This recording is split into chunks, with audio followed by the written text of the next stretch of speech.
3.1 Conception générale, agrégation des alphas et construction de portefeuille.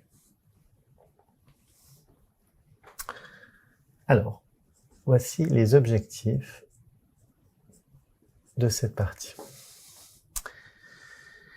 Donc, dans ce chapitre et le suivant, en fait, nous allons parler de la conception générale d'un système de trading électronique. Nous examinerons les différentes parties du système et leurs interactions. Nous concentrerons pour l'instant sur la question de l'agrégation des prédictions ou alpha, la construction de portefeuille et l'allocation optimale entre les différents actifs traités. Alors, nous allons examiner un diagramme de système de trading électronique.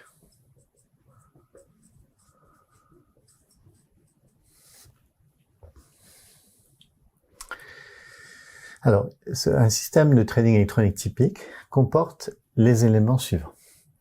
Alors, tout d'abord, en entrée, ici sur la gauche, nous avons des données en temps réel, données de marché ou venant de fournisseurs comme Bloomberg, etc.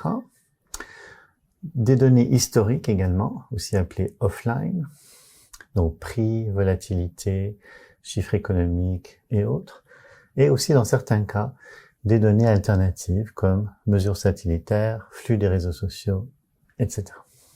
Alors, toutes ces données sont envoyées vers un module, ici, qui calcule les prédictions ou alpha en temps réel. Alors pour certains alphas, la vitesse de calcul est primordiale, typiquement bien en dessous de la milliseconde. On parle alors d'alpha haute fréquence. Pour d'autres alphas, on peut être au niveau de la minute ou plus, ce qui correspond à une moyenne ou basse fréquence. Donc pour chaque actif traité sur le marché, on aura typiquement plusieurs alphas, donc quelques alphas, quelques dizaines, ou voire même, dans certains cas, quelques centaines d'alphas. Alors, toutes ces prédictions, lorsqu'elles sont calculées, vont alors alimenter un module de construction de portefeuille. Donc, ici, le troisième bloc, qui va les traduire en position désirée dans chacun des actifs. Alors, vous voyez que pour avoir une prédiction, il est nécessaire d'agréger ces alphas afin d'avoir une prédiction sur chacun des actifs à partir de cette multitude d'alphas. Alors, on peut aussi avoir à traiter avec des horizons différents et des alphas d'horizons différents. Donc le cinquième module ici, module d'exécution, va comparer la position actuelle et la position souhaitée et va émettre des ordres sur le marché, dernier module ici sur la droite, afin d'acquérir la position souhaitée dans les meilleures conditions possibles. Le module d'exécution va aussi gérer le flot d'ordres en traitant les accusés de réception des différentes bourses électroniques sur lesquelles on traite, les annulations et les exécutions. Et on remarquera que la position courante, donc qui est le nombre d'actions détenues à un certain temps T, et va typiquement être utilisée aussi par la construction de portefeuille, ce qui explique la flèche de retour ici, flèche de feedback si vous voulez, du module d'exécution vers le module de construction de portefeuille. Alors, si on veut résumer, on peut dire que les éléments constitutifs d'un système de trading sont les suivants. Nous avons les données, un module de calcul des alphas, un module d'agrégation des alphas, une construction de portefeuille, un algorithme d'exécution et de gestion des ordres, et une gestion des connexions aux différentes plateformes électroniques. Alors, dans ce chapitre, nous allons nous concentrer sur les troisième et quatrième points, c'est-à-dire l'agrégation des alphas et la construction de portefeuille. Nous aborderons les algorithmes d'exécution dans le chapitre 4. Alors, nous allons examiner donc le premier point, à savoir l'agrégation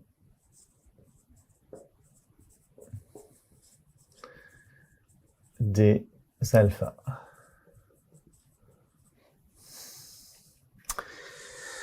Alors tout d'abord, posons-nous la question de savoir pourquoi un seul alpha par actif ne serait-il pas suffisant? Pourquoi en faut-il plusieurs en général? Et pour quelles raisons est-on donc conduit à les agréger? Alors nous allons répondre en détail à ces questions, ce qui nous donnera une meilleure compréhension de la façon dont la prédiction fonctionne. La formulation générale que l'on peut donner à ce stade est la suivante. On a besoin de plusieurs alphas pour bénéficier de l'effet de diversification et également d'une moyennisation et donc d'une réduction des différents bruits ou noise cancellation. Ceci conduit en général à une amélioration de la performance du système mesurée par le ratio de Sharpe. Alors pour ça, il est utile de rappeler la définition du ratio de Sharpe. Alors, donc on va regarder les pertes et profits du trader et on va noter donc pertes et profits un PNL et on va noter mu, la moyenne ou espérance, c'est la même chose, moyenne temporelle des pertes et profits du trader. On va noter sigma, son écart type, donc racine carrée de la variance du PNL. Et enfin, on va introduire donc le ratio de Sharpe, ou Sharpe ratio SR, comme étant mu moins R sur sigma. On vient de définir mu et sigma, et R est le taux d'intérêt sans risque. Donc en fait, vous voyez que le ratio de Sharpe est défini comme le rendement au-delà du taux sans risque par unité de risque sigma, mu moins R divisé par sigma. Donc dans toute la suite du chapitre, pour simplifier les expressions, je poserai R égale 0, mais on peut faire exactement les mêmes raisonnements avec une valeur de R positive. Souvent, on préfère annualiser la valeur du ratio de Sharpe, et c'est typiquement cette valeur annualisée qu'on trouvera par exemple dans les tables de performance de fonds d'investissement.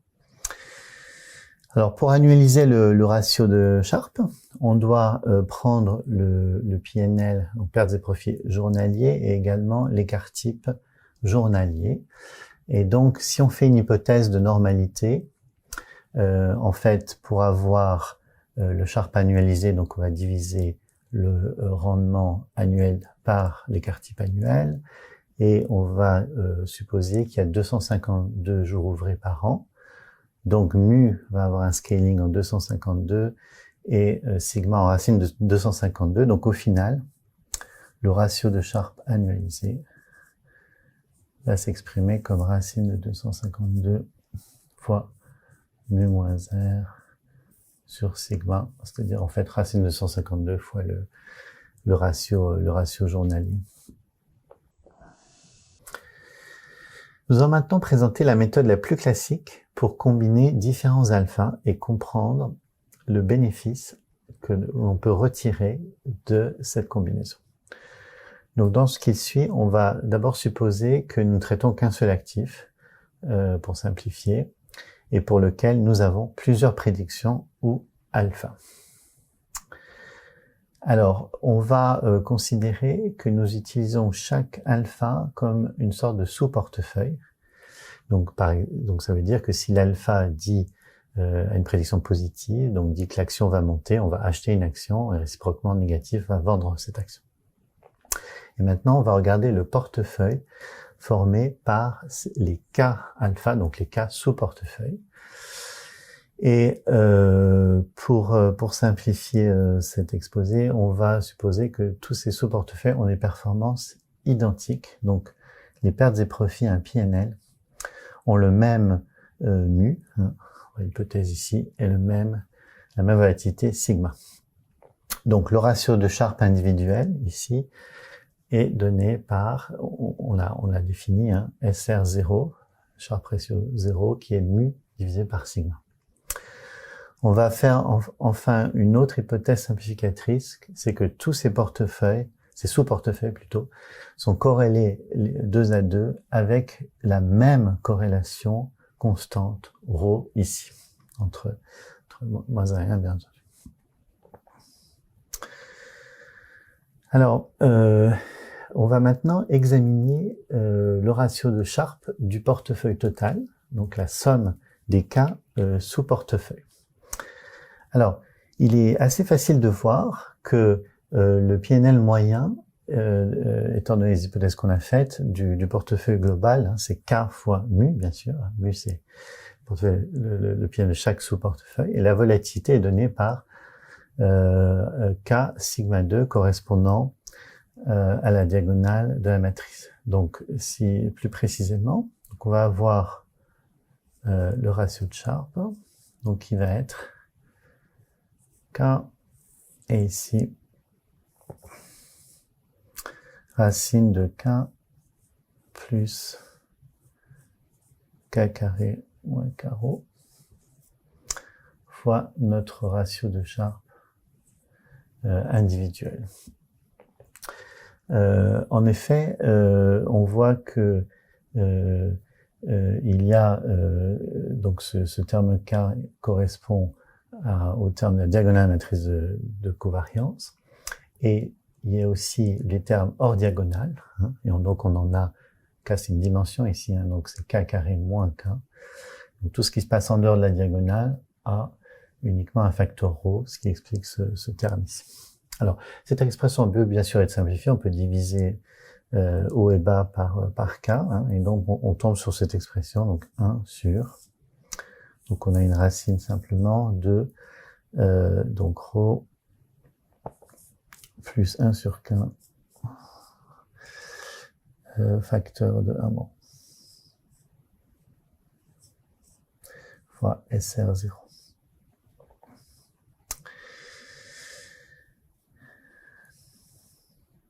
Donc voilà, donc c'est l'expression simplifiée, et on va voir ce qu'on peut en dire dans différents régimes pour différentes valeurs de K et de rho. Alors on a ici reporté la formule pour le ratio de Sharpe du portefeuille total en fonction du ratio de Sharpe SR0 de chaque sous-portefeuille, et du nombre d'alpha K et de la corrélation entre sous-portefeuille rho. Alors, ce qu'on voit tout de suite, c'est que l'argument qui est dans cette racine doit forcément être positif, ce qui nous donne en fait une borne inférieure sur rho. Hein, donc rho plus petit que 1, c'est une corrélation bien sûr, mais doit être aussi supérieur ou égal à moins 1 sur K moins 1. En fait, il s'agit, on peut voir la corrélation comme un angle, hein, entre deux vecteurs unitaires dans l'espace, et on peut aussi interpréter ça comme une borne géométrique. Alors, regardons maintenant deux cas particuliers très importants pour les différentes valeurs de rho et de K. Alors, le premier cas, c'est le cas où les alphas sont totalement décorrélés. Donc, si rho est égal à 0, c'est notre premier cas. Eh bien, dans ce cas, la formule se simplifie et on voit que le ratio de Sharpe du portefeuille global est égal à racine de K fois le ratio de Sharpe du sous-portefeuille. Et donc, vous voyez que donc K, bien sûr, c'est un entier ici, et donc racine de K est supérieur à 1. Donc, on a une amélioration. Si on passe du sous-portefeuille au portefeuille, une augmentation du ratio de Sharpe, et par ce facteur multiplicatif racine de K. Donc on voit ici que l'effet de diversification permet d'améliorer le ratio de Sharpe, et ceci est évidemment complètement fondamental dans ce qu'on va voir par la suite. Vous voyez aussi que ce raisonnement a supposé que rho est égal à 0. Alors, maintenant, on va supposer que rho n'est pas nul, et on va regarder un autre régime où on a un grand nombre d'alpha, c'est-à-dire K tend vers l'infini. Donc, c'est le cas numéro 2. Donc, si K est très grand, eh bien, on voit que le ratio de Sharpe, à ce moment-là, toujours en vertu de cette formule qu'on a rappelée, va être approximativement 1 sur racine de rho fois le Sharpe SR0, le Sharpe du sous-portefeuille. Alors, donc, on a aussi une amélioration, parce que ρ a une corrélation, donc c'est plus petit que 1 en valeur absolue, donc 1 sur racine de ρ plus grand que 1, donc quand on passe de SR0 à SR, on multiplie par un facteur plus grand que 1, on a une amélioration du Sharpe. Mais vous voyez que on a cette amélioration est moins importante que dans le cas précédent, hein. On bénéficie seulement d'un facteur multiplicatif de 1 sur racine de ρ et non pas racine de k. Donc, pour prendre un exemple, si ρ est 10%, mettons, eh bien, 1 sur racine de ρ vaut environ 3. Et vous voyez que donc cette amélioration d'un facteur 3 est moins importante que si on a, vous voyez, peut-être une dizaine d'alpha ou quelque chose comme ça ici. Donc, l'effet de diversification est assez limité dès que ρ n'est pas nul. Alors, on pourrait examiner le cas où ρ est négatif, et donc là, on voit une amélioration en fait qui est supérieure au cas nul, mais avoir des prédictions négativement corrélées est assez rare dans la pratique. Et de toute façon, on voit que la borne géométrique qu'on a rappelée ici, hein, la deuxième formule qu'on a ici, donne une limite de toute façon sur la partie négative de ρ et ne peut pas nous faire espérer une grande amélioration sur le ratio de Sharpe. Alors, une autre façon de comprendre l'effet de diversification est d'exprimer le facteur d'amélioration du ratio de Sharpe en fonction du nombre d'alpha indépendants qui serait nécessaire pour arriver au même facteur. Donc, vous voyez que on arrive à cette formule-là.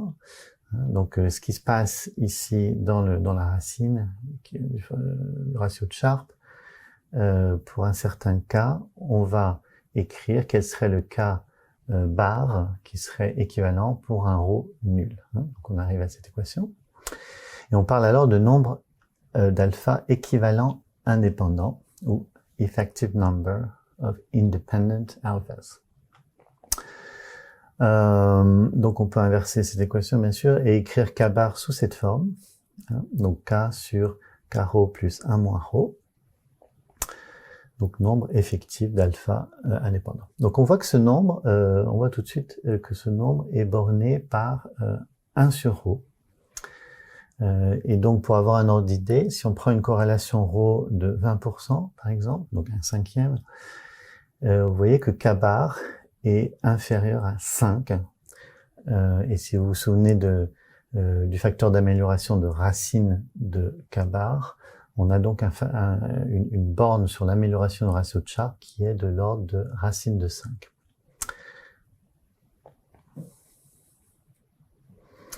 Alors, faisons un détour un petit instant et parlons de ce qu'on appelle la loi fondamentale de la gestion d'actifs. Est-ce qu'il se trouve que cette loi repose sur le principe que nous venons d'expliquer en transposant un petit peu. Alors, ce qu'on vient de voir, c'est une amélioration du ratio de Sharpe liée à la diversification des alphas. Et ici, on va regarder avec un angle un tout petit peu différent en exprimant la diversification dans sa dimension temporelle. Donc, au lieu de considérer plusieurs alphas combinés, on va considérer la même stratégie, mais répétée dans le temps. C'est-à-dire qu'on va prendre plusieurs décisions successives d'investissement fondées sur la même stratégie. Donc, vous voyez que mathématiquement, le calcul va être exactement le même. Mais la conclusion va s'exprimer de manière un petit peu différente et relativement intéressante. Donc, on peut définir de la même façon le nombre effectif d'allocations faites à partir de la stratégie ou encore le nombre de paris indépendants, n bar, de la même façon que précédemment. On va définir IC, ici, ou IC, donc Information Coefficient, donc ce qui est en fait simplement la corrélation entre l'alpha, donc XT ici, et le rendement de l'actif que l'on souhaite prédire, YC. Et on peut refaire les calculs et voir que le ratio de Sharpe, ici, va être donné par ce IC, hein, qui est cette corrélation, fois racine de n bar, hein, le nombre, encore une fois, le nombre de paris, le nombre effectif de paris indépendants, qui joue le rôle ici du nombre effectif d'alpha indépendant qu'on avait avant. Donc si on revient à cette formule, donc SR égale IC fois racine de n bar, donc SR sur un ratio de Sharp, c'est mu sur sigma, hein, donc PNL moyen divisé par l'écartif du PNL moyen, en ignorant le taux sans risque. Donc on voit que mu est égal à sigma fois IC fois racine de n bar. Alors, on va exprimer ça de la manière un petit peu plus imagée suivante. Donc mu, c'est la performance, hein, c'est vraiment le profit moyen qu'on va faire. Donc le IC, en fait, on peut appeler ça skill, donc c'est le talent. Ça mesure la qualité de la prédiction qu'on a faite. Et racine de n bar, ça mesure, vous voyez que n bar mesure ce qu'on appelle la profondeur de la stratégie, breadth en anglais. Donc c'est le nombre de paris indépendants. Donc on a racine de breadth et fois sigma, hein, donc sigma c'est simplement la volatilité de notre actif. Et vous trouverez cette formule écrite de cette façon dans la littérature, et ce qu'on appelle souvent la loi fondamentale de la gestion d'actifs. Mais elle dérive simplement du calcul que nous venons de faire. Donc on voit que la performance par unité de risque, hein, qui est l'essence du ratio de Sharpe, ne peut être augmentée que par la qualité des alphas d'un côté et le nombre de paris indépendants de l'autre. Alors revenons maintenant au problème que nous voulions résoudre, à savoir comment agréger des prédictions de plusieurs alphas. Alors il y a vraiment beaucoup de façons de s'y prendre, mais nous aborderons ici uniquement la plus simple, qui repose sur l'idée de régression linéaire. Alors on va toujours pour l'instant se placer dans le cas d'un seul actif, dont les rendements YT, hein, pour t entre 1 et t, peuvent être rangés dans un vecteur Y, qui est ici à droite. Et on va disposer de k alpha, x1, x2, etc., xk, dépendant du temps t. Et donc vous voyez, très naturellement, on a une matrice de x1, xk. Donc les différents alphas sont en colonne ici, et le temps est en ligne. Je range tout ça dans une matrice grand X ici. On va supposer que les espérances de X et Y sont 0. En fait, on peut toujours faire sans restriction faire cette hypothèse puisqu'il suffit de soustraire l'espérance. Et on va aussi normaliser chaque alpha par sa volatilité sur la période t entre 1 et grand T. Donc on va noter ça sigma xk, donc la volatilité de l'alpha xk, et on va donc le normaliser. Donc, vous voyez, dans cette formule, on va diviser en fait le xt par sa volatilité. On va aussi diviser l'actif y que nous souhaitons prédire par sa volatilité aussi, notée sigma y. Donc en d'autres termes, on va traiter seulement de variables aléatoires ou de séries temporelles, si vous voulez, normalisées. Alors ça, en termes de vecteurs et matrices, ça veut dire que donc y, le vecteur, va être divisé par sa volatilité, et dans la matrice y, on va diviser chaque colonne ici, chaque colonne par sa volatilité, et on va appeler y bar le vecteur résultant normalisé, et x bar la matrice normalisée résultante. Alors, si on fait tout ça, on peut maintenant écrire de manière très très simple la régression linéaire entre yt normalisé et xt normalisé, de la manière habituelle. De cette façon, et le coefficient de régression, le vecteur de coefficient qu'on va noter W ici, hein, s'exprime, on l'avait rappelé dans la partie précédente, s'exprime comme la matrice donc de covariance inversée, donc xt, x bar t, x bar inverse fois x bar t y. Alors comme le vecteur y et la matrice x sont normalisés, en fait, la matrice de covariance, donc x bar t x bar, est aussi une matrice de corrélation. Donc on va plutôt la noter corrélation de x inverse fois corrélation de x et y, qui nous donne la formule de régression. Alors, la question maintenant se pose immédiatement, parce que vous voyez que W fait intervenir l'inverse de cette matrice de corrélation. Hein. Que faire si cette matrice est singulière, c'est-à-dire si elle n'est pas inversible? Alors, c'est un problème vraiment très classique et il y a un certain nombre de solutions. Là encore, je vais me limiter à la plus simple, qui repose sur la méthode d'analyse en composantes principales, ou PCA en anglais. Donc la matrice de corrélation X, on l'a dit, c'est aussi la matrice de covariance de X bar, la version normalisée de X. Donc comme toute matrice de covariance, une matrice symétrique définie positive, donc par le théorème classique, elle est décomposable par sa décomposition en valeur singulière, hein, SVD, donc en somme de lambda k fois un certain VK transposé, hein, donc où VK sont des vecteurs propres et de la matrice, et lambda k sont des valeurs propres rangées, qu'on va ranger par ordre décroissant. Elles sont positives, sa matrice est semi-définie positive. Alors, la singularité de la matrice de corrélation de X va se manifester par le fait que une ou plusieurs des lambda k, des valeurs propres, sont égales à 0, ou en fait numériquement très proches de 0, ce qui revient au même en pratique.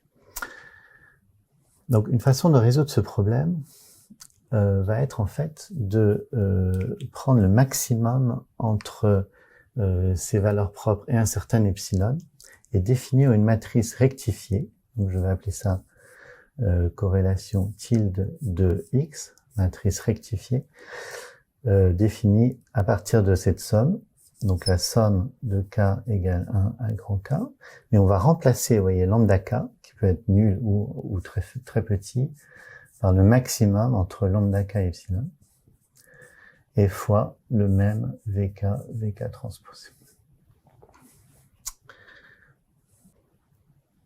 Alors, passons maintenant à l'étude de la construction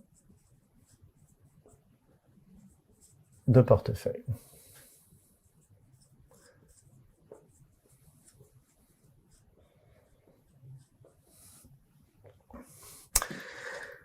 Alors, pour cette construction de portefeuille, on va supposer maintenant qu'on veut prédire plusieurs actifs, bien sûr. Alors, le raisonnement est le même que ce que nous venons de faire. Et on va simplement introduire un indice supplémentaire I, variant de 1 à n, qui représente l'indice de l'actif que nous allons prédire. Donc on a compris comment combiner avec une régression linéaire différents alpha pour prédire le rendement de chaque actif YI. Et donc on va noter EI, ici dans cette formule, la prédiction agrégée qui nous vient de la régression linéaire. Alors, il nous faut maintenant traduire ces prédictions en position à prendre sur le marché, parce que, in fine, c'est ça qui nous intéresse, bien sûr. Alors, pour ce faire, nous allons avoir besoin d'un algorithme de construction de portefeuille. Là encore, c'est un vaste sujet dans la littérature. Il y a une multitude de choix possibles. Mais nous allons faire le choix d'une construction de portefeuille proche de la théorie de Markowitz, ce qu'on pourrait appeler Markowitz plus coût de transaction. Alors tout d'abord, quelques notations. On va noter oméga, ici la matrice de variance-covariance des rendements des actifs YI. On va appeler E, enfin on a déjà appelé E si vous voulez, le vecteur de prédiction agrégé. Et on va appeler le vecteur P, donc P1, P2, etc., Pn, la position désirée dans l'actif YI. Et on va noter P étoile, la position optimale que l'on recherche. Donc P étoile, en fait, dans la théorie de Markowitz, est donnée comme solution d'un problème d'optimisation. Et plus précisément, P étoile va maximiser le rendement net corriger du risque. Alors, décomposons ce que je viens de dire. Donc le rendement brut, on sait ce que c'est. Ça va être donc la position fois la meilleure estimation que nous avons des rendements futurs, donc sous forme vectorielle. Donc c'est somme, si vous voulez, des E IPI. Et donc vectoriellement, c'est E transposé fois P, donc le premier terme ici dans l'optimisation. Donc ça, c'est le rendement brut. Alors, corriger du risque, ça veut dire qu'on va pénaliser le risque qui est pris par notre position. Et donc, on voit que comme oméga est la matrice de covariance des rendements, si on a une position P, eh bien P transposé oméga P représente le risque quadratique, hein, donc la variance de notre portefeuille, si vous voulez. Et on multiplie par un certain coefficient que par commodité, on va appeler lambda sur 2, on verra pourquoi le sur 2 plus tard. Et donc, on pénalise ce risque, donc on a moins un lambda sur 2 fois le risque PT oméga P. Et ensuite, le dernier terme dans ce que j'ai annoncé, hein, donc maximiser le rendement net corrigé du risque. Donc, le dernier terme, c'est net. Alors, c'est net de coût de transaction. Donc, ça veut dire qu'au rendement brut, qui est le premier terme ici, on doit enlever les coûts de transaction, donc qui est le troisième terme ici dans notre optimisation. Alors, là aussi, vaste sujet, les coûts de transaction, mais on va prendre ici les coûts de transaction proportionnels, donc c'est-à-dire, c'est une constante TCI, hein, donc un coût de transaction unitaire d'un actif I, fois la valeur absolue de la différence entre la position que nous allons prendre et la position que nous avons déjà, qu'on note P0. Donc le trade, en fait, qu'on va faire, multiplié par le coût unitaire de transaction dans l'actif I. Donc on voit que la fonctionnelle que nous minimisons s'interprète comme le rendement net corrigé de risque. Alors, on doit aussi spécifier les contraintes. Alors, une contrainte intuitive est celle du risque. Donc, on veut s'imposer à un niveau maximal de risque, disons R. Hein. Donc, PT oméga P, c'est la variance de mon portefeuille, donc le risque, hein, si vous voulez, doit être inférieur ou égal à R2. Donc, c'est la raison de cette contrainte qu'on voit ici sous l'argmax dans la formule. Et on peut aussi vouloir des limites dans la position, donc long ou short. Donc, on peut appeler Pmax la position, et donc on va imposer que finalement la valeur absolue de PI soit inférieure à Pmax. Alors, il y a tout un tas d'autres contraintes qu'on pourrait imposer. Contraintes de risque par facteur, par style, contraintes de concentration, d'entropie, etc. Mais on va se limiter ici au cas de base. Donc P étoile apparaît comme la solution d'un problème d'optimisation. Alors, on va en reparler en détail dans un instant, mais je voudrais ici tout de suite mentionner ce qui se passe lorsque mu égale 0, hein, qui là, pour le coup, est exactement la théorie de Markowitz, hein, donc pas de coût de transaction. Et si lambda est suffisamment petit, donc ma pénalisation du risque, la contrainte de risque va être saturée. Et donc là, on a une formule très simple qui apparaît simplement en écrivant la condition de premier ordre dans la fonction d'objectif, hein, qui est que P étoile va être égal à une constante fois l'inverse de oméga fois E. Et la constante détermine le risque. Et en fait, on peut voir facilement que la constante correcte, ce sera R divisé par racine de E transposé oméga moins 1 E.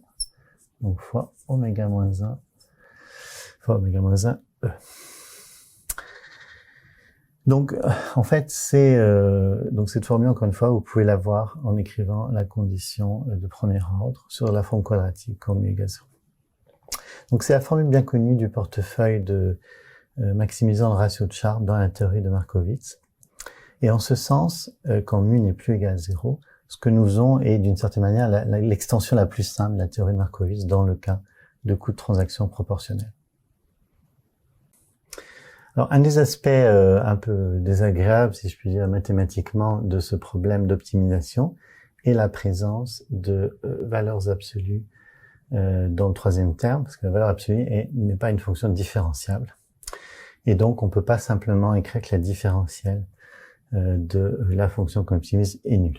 On peut pas écrire simplement la condition de premier ordre. Mais, heureusement, il y a une technique très classique pour résoudre ce problème qui consiste à exprimer donc le P moins P0, hein, donc PI moins P0I, donc la différence entre la position désirée et la position initiale dans sa composante I, en fonction de sa partie positive et partie négative, Z plus I moins Z moins I. Alors, on rappelle que la partie positive d'un nombre X, d'un réel X, c'est simplement le maximum de X est de 0, et sa partie négative, c'est le minimum, donc c'est moins le minimum de 0 et de X, de telle sorte que X s'écrit toujours comme sa partie positive moins sa partie négative.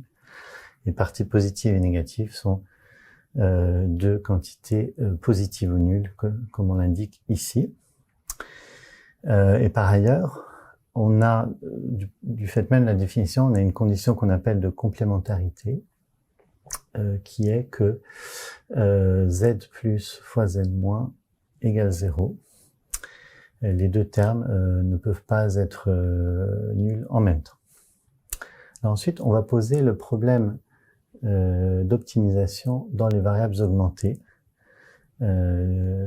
donc Z plus et Z moins. Donc on va avoir 2 fois n variables au lieu de n initialement. Alors l'avantage, c'est que dans les nouvelles variables, le problème ne comporte plus de valeur absolue. Et on a maintenant donc ce qui était la valeur absolue ici, qui est simplement la somme de la partie positive et de la partie négative, donc le Z plus et le Z moins. Et le problème, dans ces variables augmentées, redevient tout simplement un problème convexe, avec une partie quadratique, hein, qui est une partie quadratique ici, qui est en oméga, et une partie linéaire, donc premier et dernier terme. Donc on va introduire quelques notations ici. Donc on va introduire notation E bar, qui est ce vecteur bloc, hein, oméga bar matrice bloc, hein, 2n,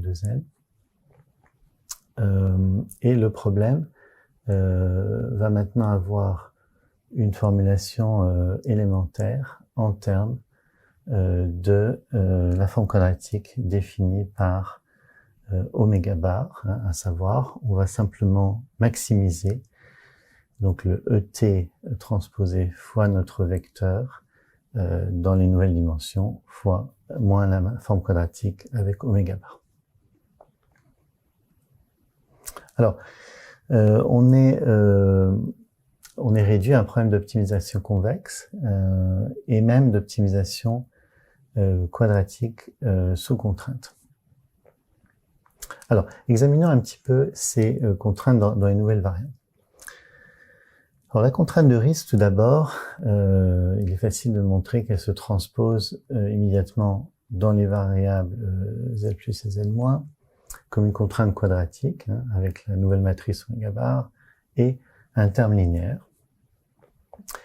Quant aux contraintes d'opposition, on peut faire un raisonnement simple sur partie positive et négative et la complémentarité, et on arrive de manière très naturelle au fait que Z plus et Z moins du I sont positifs, donc ça on l'a dit par définition, et plus petits que ces quantités ici. Donc au final, le problème d'optimisation initiale qui avait l'air compliqué avec une valeur absolue non différenciable, eh bien dans les variables augmentées, c'est reformulé comme un problème quadratique standard avec contraintes linéaires et quadratiques. Donc ce type de problème peut être résolu numériquement par des solveurs tout à fait traditionnels.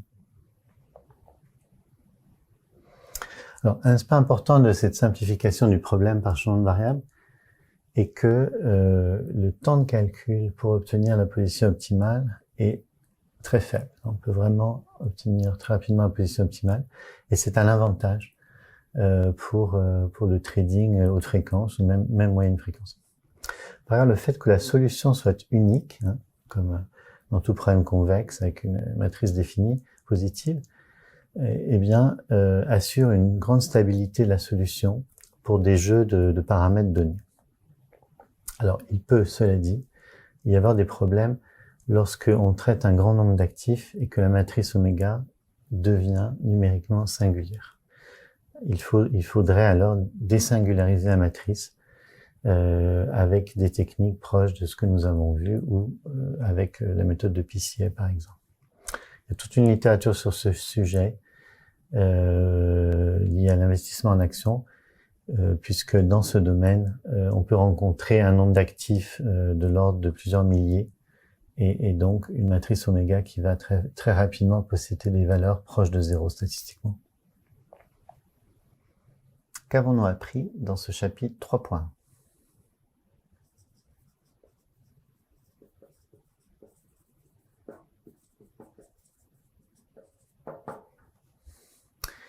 Après avoir présenté les différentes composantes d'un système de trading électronique, voir ce diagramme, nous avons examiné l'importance de l'effet de diversification qui nous permet d'obtenir des prédictions de bien meilleure qualité en agrégeant les alphas. On obtient cette diversification ici et on a agrégé à l'aide de cette formule. Nous avons enfin vu comment, à l'aide de la théorie de Markowitz, construire un portefeuille à l'aide de cette fonctionnelle et qui nous conduit à cette solution.